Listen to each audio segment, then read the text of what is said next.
Welcome to this Macbeth lesson on A-star, A-grade essays. So it's basically what we're going to do in this lesson is I've got a really high level essay. Probably this would be around a level 8, I reckon. Maybe if someone was really nice, they might give it a 9 because it's very argumentative, as we'll look at in a minute. So the idea behind it is I'm going to show you what you need to do to get a top level at GCSE for Macbeth, basically, for your essays.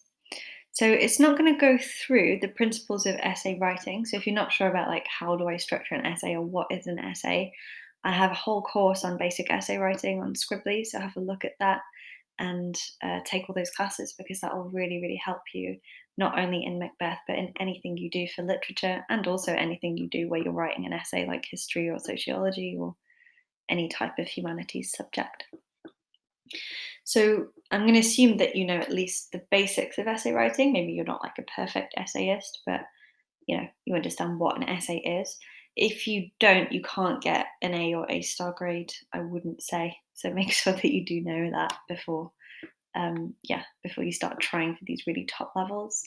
And if you're kind of in a mid-level and trying to get really high, that's something that's going to help you. Even taking that before you take this class might be useful, for example. So for everyone who's really confident with what an essay actually is, and they're just trying specifically with Macbeth to get higher, we can move on to this example. So this is an argumentative essay. First of all, we're going to look at the question. Macbeth is not an evil man, but one led astray by those around him. To what extent do you agree with this view? So we're given an opinion. He's not evil, he's led astray. Make sure that you're confident with your keywords. So not evil, these would be 2 keywords. And then led astray, maybe those around him, so like other people are what lead him astray. To what extent do you agree? So with an argumentative essay, we need to say we totally agree, we partly agree, or we totally disagree. They're the only 3 options, and you have to make that clear with your argument in the intro. And you also want to explore different angles of argument in the intro. So we're going to look at how it does that now and how it stays really, really focused on the question and on the sense of argument that it's creating. And that's what you need for your A to A-star grades, especially if you're aiming for full marks or close to it. You can't usually achieve that without a really strong sense of consistency across your essay, which you get from having a clear thesis in your intro, which means you've got a clear argument that you're setting up and then you're defending that argument in those middle paragraphs. So, I'll just read you the intro then. It could be argued that Macbeth is not an evil man, but is one led astray by those around him.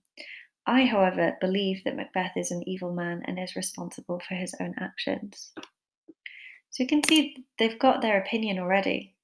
Even though you could argue this, they disagree. And actually, for an argumentative essay, you usually get higher marks disagreeing than you would agreeing because it gives you a sense of your own opinion. Whereas if you're just agreeing, it kind of feels a bit more supportive, like it might not necessarily be your own idea. So don't disagree if it's hard to, but if you feel like it could be either way, or you feel like you are opposed, then it is good to actually properly disagree with something because that will give you a bit of a kind of opinion boost yourself. His sheer greed for power is what has led him astray, and it was his choice to kill Duncan, have Banquo and Macduff's family killed, as well as to try and have Fleance killed. He's shown throughout the play that his greed, not those around him, led him astray, and that only he can be responsible for his actions. So it's not a perfect essay. You could include some kind of more interpretations of keywords, like what is evil versus led astray. Are they totally different things? If you're doing A level and above, I would definitely recommend going more into that. Could go more into context and the themes and messages behind the story, which is really important for those high levels as well, that you always bring that in as much as possible. So you're not just looking at the story, but you're looking at the point of the story, the message behind it. But it's very argumentatively focused. It's got clear points. It's clearly aware of like little details in the story that it's bringing in to prove its point. So the sense of argument is really direct and clear here. So we're going to have a look at a middle paragraph now. Again, make sure that you're happy with what a middle paragraph is and how to structure one. So it needs to start with a topic sentence, then it goes into analysis using evidence to kind of pick apart the argument and explore the argument that is established in the intro. So we're going to have a look at how it does that here. Feel free to pause as well and take more time to kind of read through and spend longer with this if you're not used to kind of Macbeth essays or you're not used to these ideas. Write down any points that it makes, because you don't have to just use your own ideas. Every time you read someone else's essay, you can absorb those and kind of not completely copy them, but like use similar ideas in your own essay. And I really would encourage you, if you're aiming for a high level in any subject, to read essays about that subject, especially something like Shakespeare and Macbeth. So if you read like 5 essays on Macbeth and you jot down notes from them, you'll be so much more knowledgeable about the kinds of points you could make at a high level than if you just rely on your own opinions. So feel free to use this essay in that way, and any other essay that is on Scribbly, and also any other essay that you come across generally in life on Macbeth. So I'm going to read the paragraph now. It's evident that Macbeth was not led astray by those around him when he arranged for Banquo and Fleance to be killed on his own accord. This can be seen in the play when he says, "Shall be done a deed of dreadful note." The plosive alliteration here highlights the sheer violence and energy which is present during this scene. It's apparent to the audience at this point in the scene that Macbeth has arranged for Banquo and Fleance to be killed, perhaps suggesting jealousy of bearing a fruitless crown, a metaphor that once again highlights his greed which has led him astray.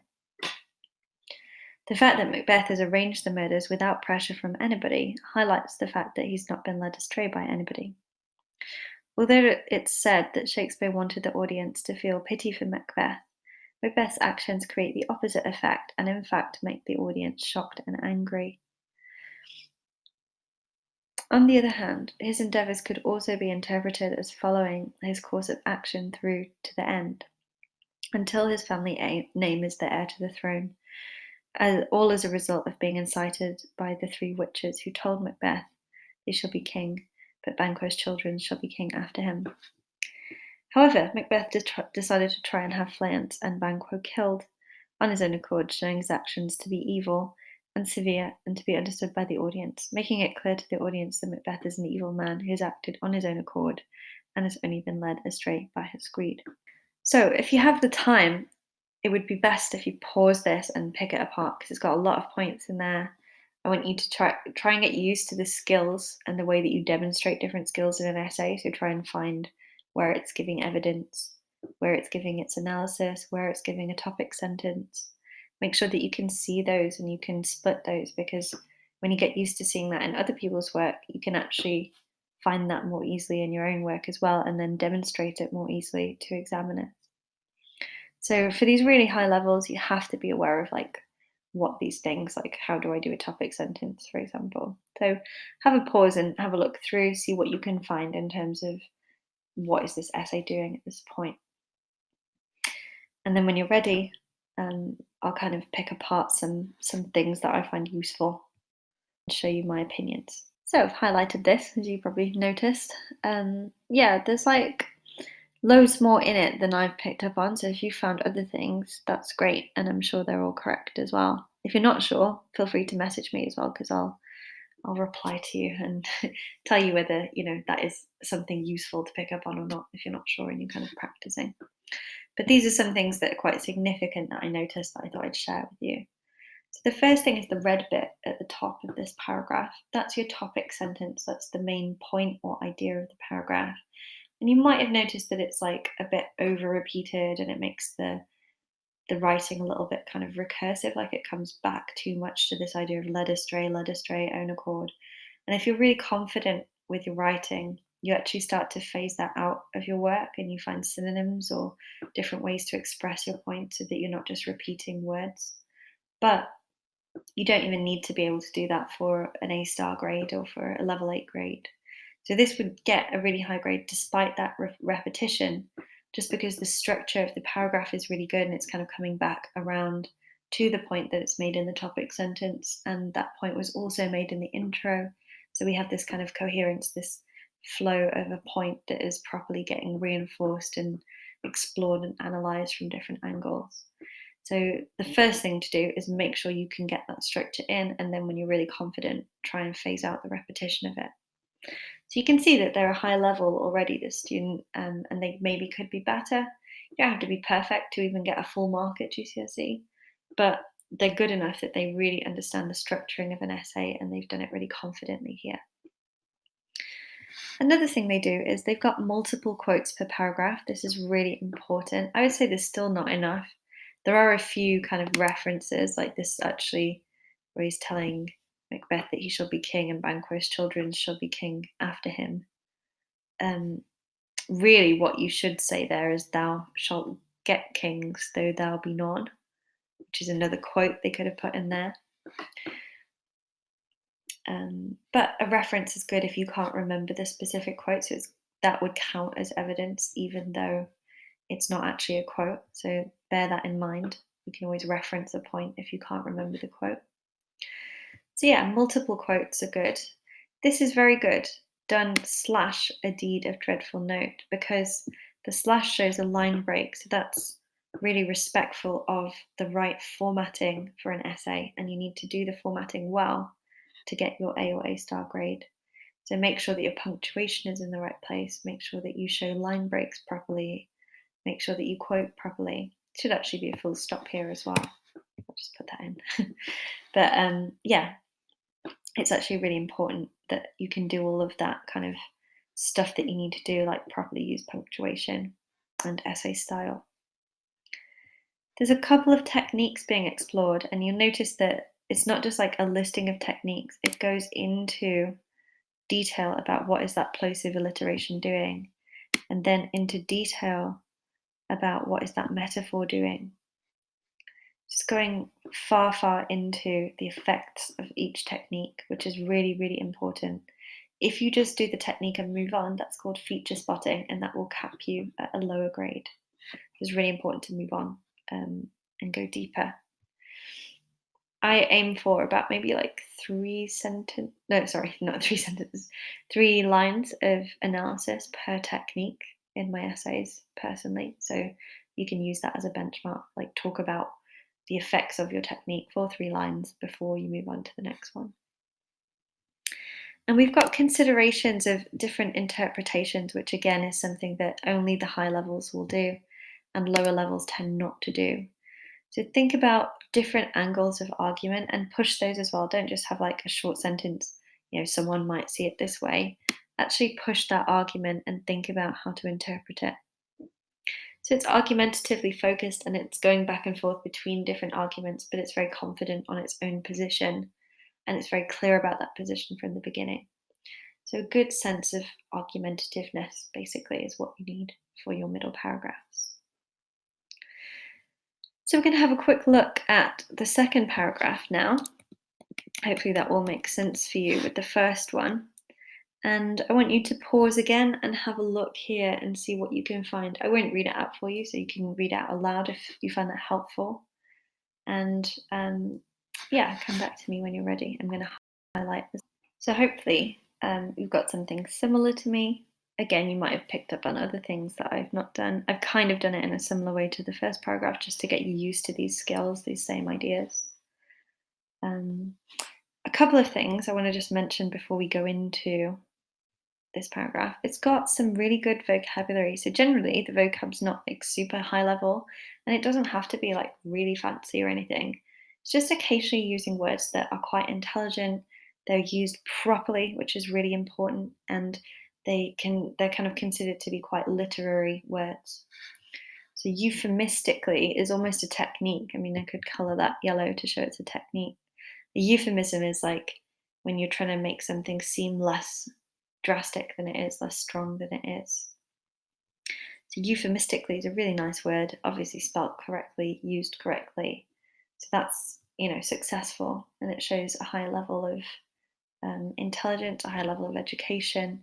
You do have to demonstrate these things beyond your understanding of the text in order to get these A and A star grades. Incitement is another good word. So do write down any vocab that you find in these essays as well, and just generally always keep a vocab list and try and use new words and always push your vocabulary to higher levels. And experiment while you're practicing, but when you're in the exam, the actual final exam, only ever use words that you're 100% confident you're using correctly. So feel free to experiment in practice essays, but then narrow that down to ones that you're 100% sure of in your real essay, because you don't want to use one wrong, because that kind of makes it worse than if you hadn't used one at all, if you see what I mean. So we've got a topic sentence here. We've got some more quotes. Actually needs some more quotes, I think, in this one. We have kill them, but it's not a real quote. It's kind of like talking about the euphemism. So yeah, it does need more quotes in this paragraph, but it's very successful in terms of analysis. And again, it's presenting this counter position here, which is well explored. So you can see that it's demonstrating really consistent skills. These paragraphs are roughly the same length. They're all on different points. They're all very well structured. They're all giving different evidence. They're all giving different techniques. So it's not going back to metaphor that it's already used. It's using a new technique, contraction. Something that it does really well in this one, I think better than the first one, is it goes into really, really close, detailed language analysis here. So give to the edge of the sword his wife as babes. Contractions of this bit where it's not full words, the edge of the sword. So it's picking up on this technique, and then it's actually going into the specifics of why he's used that. So it shows anger, and it suggests that he can't fully sound the sentence to kill them. So it's giving different pieces of analysis. So he might be saying this really quickly because he's so angry and violent. He's kind of chopping his words up. But it might also be that he's a bit frightened of what he's actually telling them to do. So he's saying it really quickly and he doesn't want to fully say the sentence. And then it reinforces the idea that was made at the beginning of the paragraph in the topic sentence, that Macbeth is evil and that no one's telling him to do this, he's doing it himself. So so really nice analysis. There's other pieces of analysis you could do there. So personally, I think he says this because it's sort of chopping up the words in the way that he's envisioning the bodies of Macduff's wife and children being chopped up, which is horrible. But you could interpret it that way, that it's quite violent. It's kind of like a violation of the language. He's chopping up the language and he's shortening the words and kind of omitting letters. So possibly that's why as well. So depending on how you interpret that, it gives you different insight into Macbeth's character. Is it because he wants to say it quickly, or because he's being euphemistic and he can't quite just say, like, kill his wife? He has to say, give to the edge of the sword. Or is it because he's super violent and he's really consumed by the idea of violence? Any of these are really good interpretations, but you can see that they're really specific and they're really focused on a very small piece of language within the whole text. And they're using that very close analysis of that language to prove an overall point that answers the question. And that is the real key for top level grades at any level as well, even if you're going beyond GCSE. So hopefully that's useful for you. I'm going to let you just have a look at the third paragraph by yourself. You should notice similar structural techniques, similar ideas. You might have noticed some other stuff in there. The one thing I will point out is this word hubris, which is a different kind of technique. So far we've got contractions, euphemism, metaphor, plosive alliteration. All of these are great, but they're all language features. So hubris is actually a form/structure point, and you can't get an A or an A-star grade without talking about at least one form structure point in as much detail as you've done with the language. So for that A or A-star, you have to do form and structure and language. Sometimes people write amazing essays and they miss that, and then they miss out on those grades. So make sure you're not one of those people. So yeah, have a look through that one in your own time.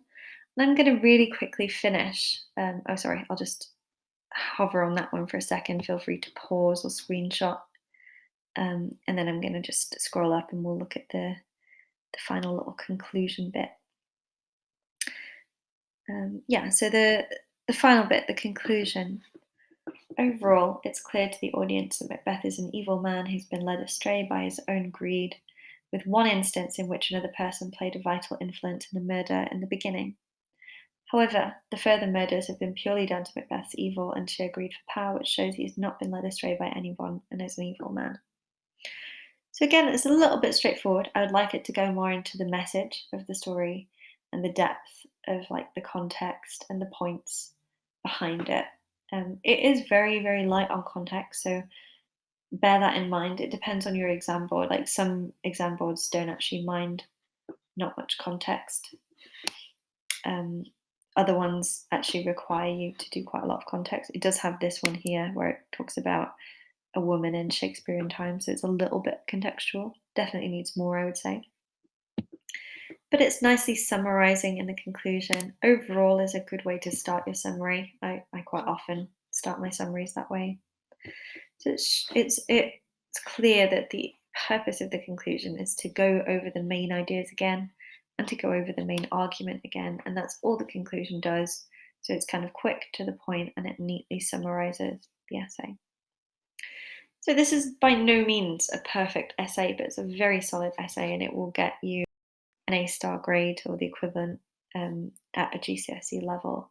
So hopefully that's really useful for you. Feel free to take more of the Macbeth essay classes or have a look through the resources that I've put on the course as well. And yeah, message me if you have any questions too. But yeah, I hope that's kind of helping you on your way to getting these really top grades and that you're feeling a lot more confident with that now. Thank you for listening, and I'll see you guys soon.